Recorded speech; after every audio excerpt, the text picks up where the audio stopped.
99.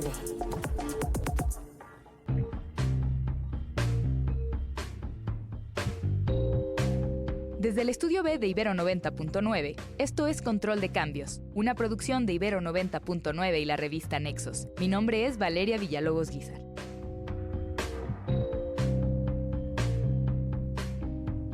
Octavio Paz nació un 31 de marzo de 1914, hace exactamente 110 años. Su obra continúa siendo una de las más reconocidas de la literatura mexicana, tanto a nivel nacional como internacional, y sigue inspirando centenares de libros, artículos, trabajos académicos y discusiones acaloradas. Paz es probablemente el escritor mexicano más influyente del siglo XX, no solo por su obra literaria, sino también en lo que refiere a su presencia pública y su rol dentro de la intelectualidad nacional. Más allá de la apreciación que puede haber por su poesía y su literatura entre estudiosos y lectores, en general es un intelectual tan diferente al contemporáneo que suscita valoraciones muy dispares. Desde sus tiempos y hasta la actualidad, este premio Nobel ha suscitado reverencia o desdén, alabanzas o críticas, admiración y celos. Para conmemorar su aniversario de nacimiento, vale la pena retomar la figura de este escritor, su obra y, sobre todo, reflexionar sobre la vigencia de sus palabras y su huella personal. Armando González Torres es escritor, poeta, ensayista y experto en la inmensa obra de Octavio Paz. Armando, para quienes no conocen absolutamente nada de Octavio Paz, ¿cómo se los presentarías? ¿Quién dirías que es Octavio Paz? Yo diría que Octavio Paz es un personaje proteico, un hombre de su tiempo. Él nació en 1914 y le tocó una época de efervescencia intelectual y social en nuestro país, donde los jóvenes se insertaban de manera muy temprana en la vida pública. La sangría que había implicado la Revolución Mexicana, la necesidad de forjar nuevas instituciones, el ánimo de los jóvenes de cambiar la sociedad, hacía que los muchachos se integraran desde su más temprana juventud a la vida pública. Había muchísimos personajes talentosos, mujeres y hombres. Sin embargo, el hecho de que un personaje como Octavio Paz cuajara, que ese inmenso talento lograra materializarse en una obra como la de él, yo creo que tiene algo de prodigioso, porque muchas vocaciones se pierden en el tiempo con las tentaciones, con los dramas de la vida, y Octavio Paz, pese a todo, logró persistir en esa vocación pese a todos los obstáculos, y hay muchas circunstancias que desde afuera podrían parecer adversas, pero que a él le sirvieron para, digamos, consolidar esta vocación. Por ejemplo, que de joven no encontrara trabajo en México y que tuviera que literalmente huir al extranjero. Muchas otras circunstancias lograron que este escritor finalmente materializara una obra. Entonces yo presentaría a Octavio Paz como un hombre de enorme talento, pero también como una suerte de prodigio. Voy a hacerte una pregunta un poco personal, que es que años atrás, cuando aún vivía Octavio Paz, tú tomaste la decisión de no conocerlo en persona, a pesar de que hubiera sido posible, ya que compartían, pues creo que ciertas amistades en común o colaboradores en común.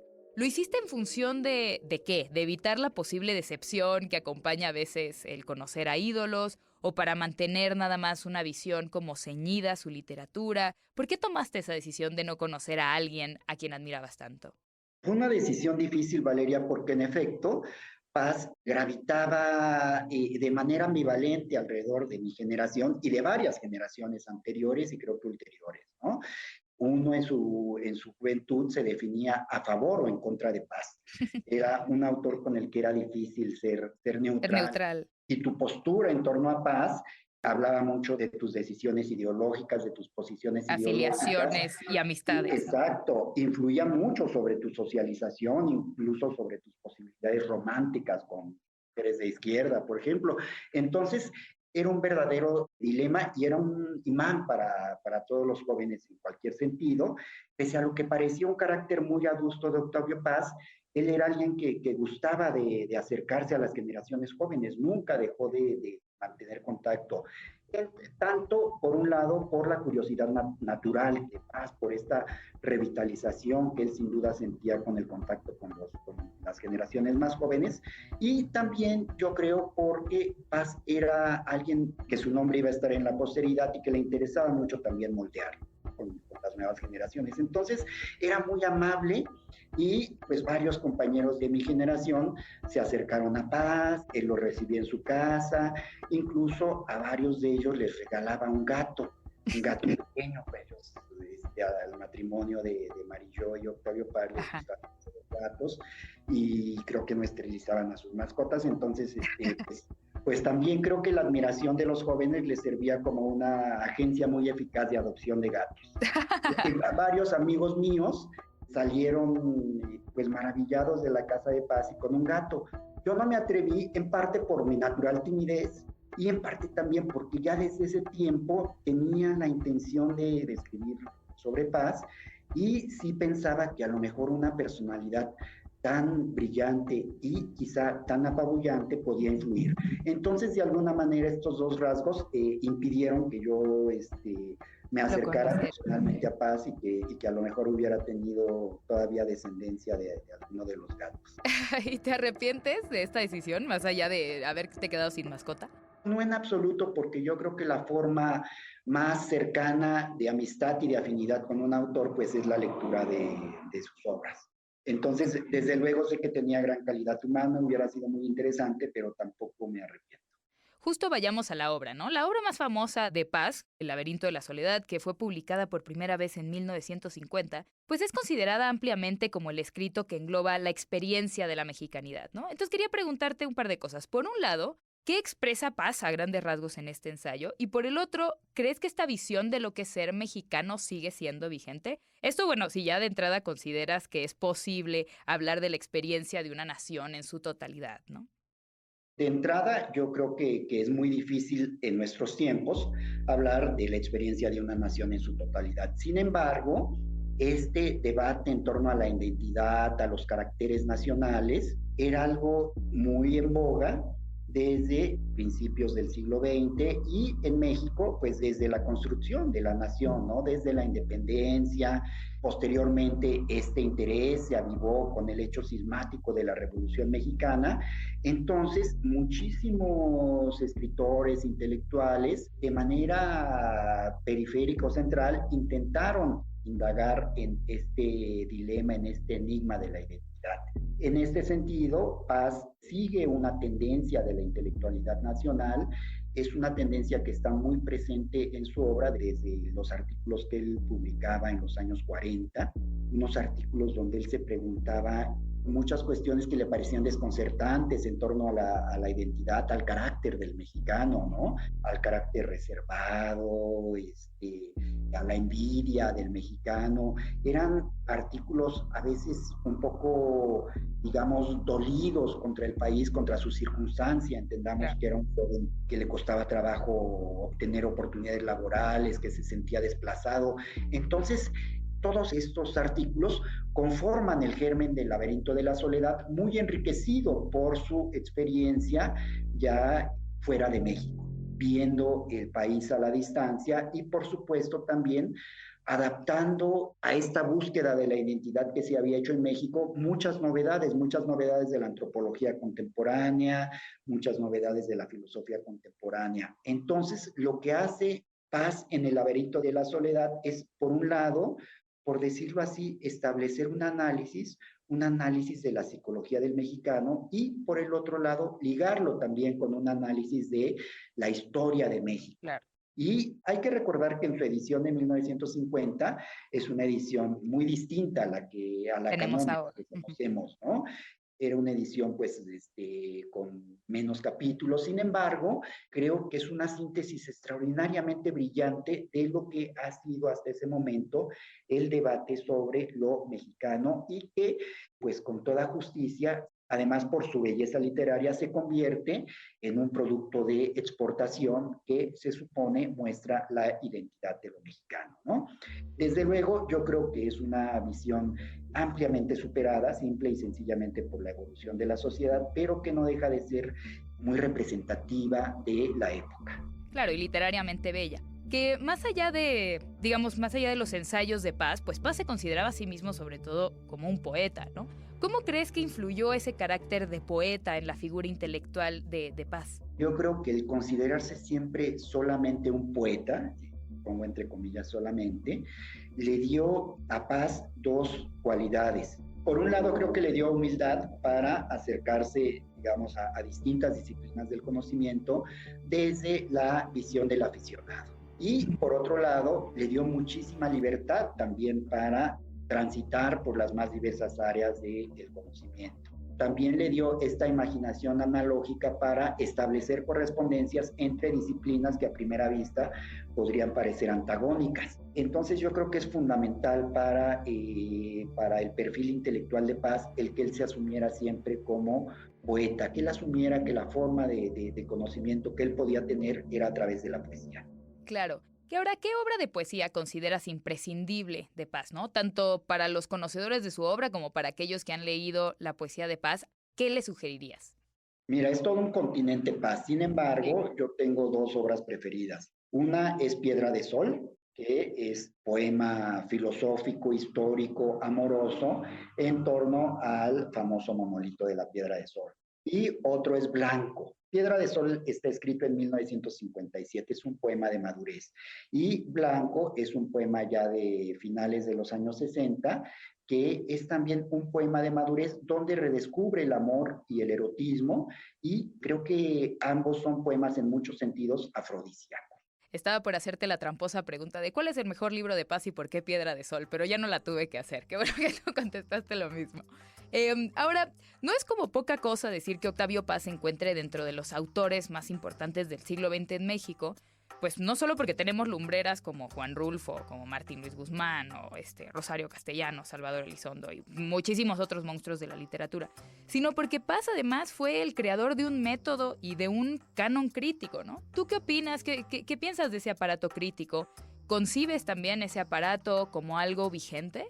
Eso es muy interesante porque Paz, como digamos algunos otros, digamos, de la gran tradición de escritores críticos de la modernidad, no solo se conformó con crear, sino que buscaba explicar y poner en contexto su propia creación. Entonces creo que el canon crítico de Octavio Paz es muy original y no solo, digamos, para situar la literatura mexicana y para situarlo a él dentro de la literatura mexicana, sino que es un canon mucho más ambicioso. Si recordamos en sus obras de poética El arco y la lira, Los hijos del limo y finalmente La otra voz, Octavio Paz, sobre todo en El arco y la lira, es pionero de la exploración de la modernidad poética, de las genealogías de la modernidad poética, de la función del poeta en la vida moderna. Es uno de los primeros en establecer la modernidad, digamos, no la modernidad inglesa o no la modernidad desde Francia, como era habitual en una crítica, digamos, muy estamentada, sino que él lo hace desde una perspectiva global. Y esto es una novedad absoluta en su tiempo.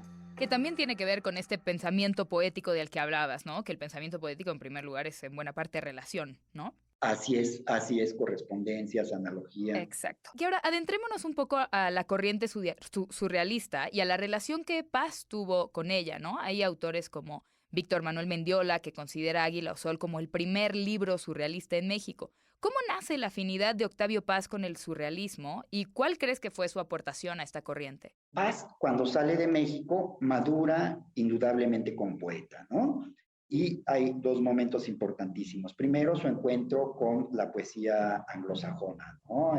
Leer a los grandes poetas norteamericanos e ingleses en su idioma, que es cuando sale en 1943, una estancia que va a durar con pequeñas vueltas a México casi 30 años.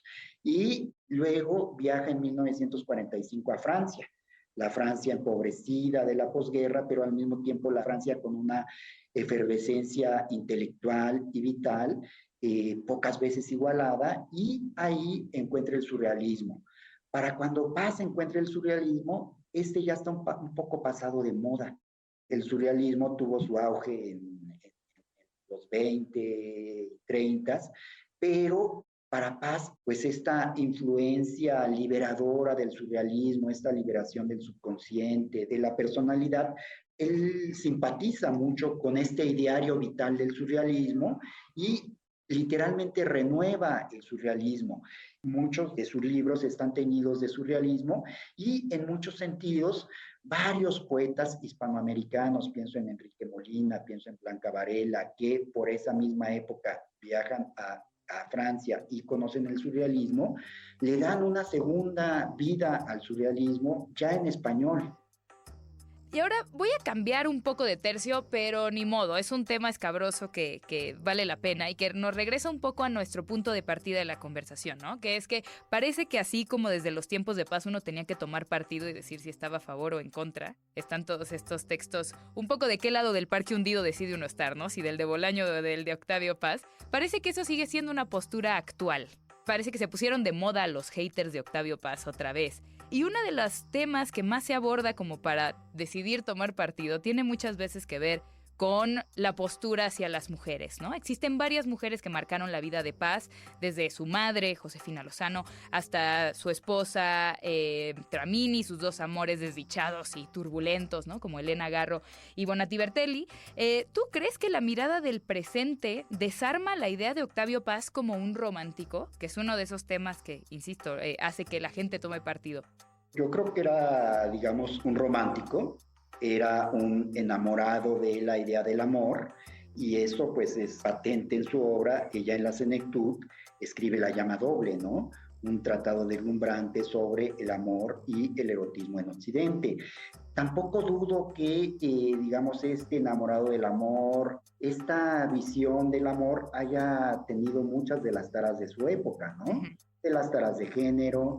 Y en este sentido, pues yo creo que si bien Paz idolatraba el concepto del amor, pues no deja de ser un concepto y creo que el amor en la vida real pues siempre se construye de otra manera, ¿no? Ahora, hace poco más de 30 años, en 1990 exactamente, Paz fue galardonado con el Premio Nobel de Literatura. ¿Tú recuerdas cómo se recibió esa noticia en el país? Fue tomada en general con euforia, ¿no? Como si hubiera sido un triunfo deportivo. Sin embargo, también hubo quienes decían que el premio Nobel le había sido otorgado por su afinidad Con el partido. régimen de aquella época, por su activismo anticomunista de muchos años. En fin, había, como siempre, pues diversos argumentos para tratar de rebajar este logro. Yo creo al contrario que fue un reconocimiento tardío y que contrariamente a lo que muchas veces ocurre, el que le dio lustre en esta ocasión al premio fue Octavio Paz, no al revés, porque además el forjamiento de su obra también fue lento, trabajoso. Paz nunca fue un escritor profesional ni tuvo un éxito temprano que le permitiera, digamos, dedicarse de lleno a la literatura. Trabajaba, digamos, en la faena diplomática, por decirlo así. Tampoco tuvo los grandes puestos. Es decir, si era alguien que tenía que cumplir su jornada y después ya dedicarle lo que le quitara el sueño a su trabajo literario. Y hay un episodio muy, muy ilustrativo, digamos, de lo tardío que fue su reconocimiento. Él conoce en los años 50 a Albert Camus, el gran escritor francés que fue premio Nobel, uno de los premios Nobel más joven. Eran casi de la misma edad y mientras Camus ya estaba a punto de consagrarse con la recepción del Nobel, Paz apenas tenía unos cuantos libros publicados, ¿no? Ni siquiera había sacado sus libros mayores. Entonces fue un reconocimiento muy gradual, pero al mismo tiempo muy sólido. Paz ya era muy conocido como poeta, sus obras ensayísticas ya fundamentales pues ya eran discutidas en todos los foros. Entonces, digo, creo que la Academia Sueca pues cumplió con su papel, dando este reconocimiento, pero ya no lo requería tanto Paz. Para cerrar, Armando, quisiera hacerte dos solicitudes, sobre todo pensando en quienes tienen curiosidad de conocer más sobre este autor, pero luego no saben por dónde empezar. La primera es justo, ¿por dónde crees que hay que comenzar a leer a Octavio Paz? Es decir, ¿por cuál de sus obras hay que arrancar? Y la segunda es si tienes alguna recomendación bibliográfica o incluso fílmica sobre la vida de Paz y su figura. Yo pensaría en tres, en los poemas Piedra de Sol o Blanco, o bien en La llama doble. Siento que a través de este enamoramiento del amor es como Paz puede tener una mayor empatía con las jóvenes generaciones. es donde pueden reconocerse con él. Y por otro lado, en cuanto a escritos biográficos, bueno, yo creo que son fundamentales los de Guillermo Sheridan. A mí particularmente me llama la atención el tercero, que se llama Los libros difíciles, y que es precisamente una exploración muy audaz y muy rigurosa sobre la vida romántica de Octavio Paz. Yo sumaría a esas recomendaciones todas tus obras dedicadas a la vida y figura de Octavio Paz. Así que busquen los libros de Armando González Torres. Es autor, poeta, ensayista y miembro del Sistema Nacional de Creadores de Arte, y pueden consultar lo que ha escrito en la revista en www.nexos.com.mx/control de cambios.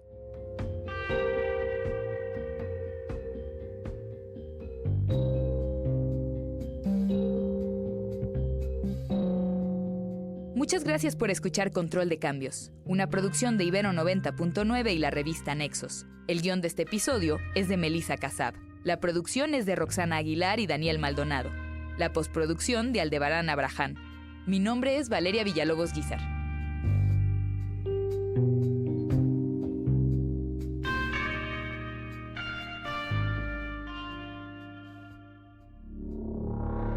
Para más contenidos como este, descarga nuestra aplicación disponible para Android y iOS o visita ibero909.fm.